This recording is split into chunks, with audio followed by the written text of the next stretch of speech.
Baş Müfəttişliyi, Dövlət Təhlükəsizlik Xidməti və Gürcüstan Baş Prokurorluğu tərəfindən aparılan birgə istintaq tədbirləri nəticəsində bir qrup şəxs müəyyən edilib.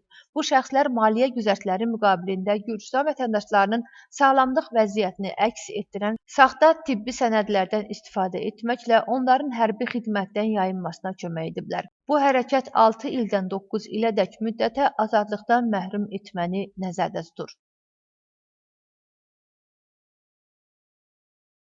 Bu mərhələdə yuxarıda qeyd olunan hadisə ilə əlaqədar bir nəfəri saxladıq. Saxlanılan şəxsə və onun əlbirlərinə qarşı qanunla nəzərdə tutulduğu kimi hakimin qərarı əsasında bir neçə ay ərzində gizli istintaq davam etdirilib. Yuxarıda qeyd olunan cinayət işi üzrə digər şəxslərin müəyyən edilməsi üçün istintaq və əməliyyat tədbirləri davam etdirilir.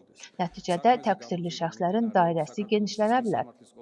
Gürcüstan Müdafiə Nazirliyinin Baş Müfəttişliyi bu cür təzahürlərə qarşı barışmaz olacaq. Nazirlik qanunun bütün sərtliyi ilə hərəkət edəcək.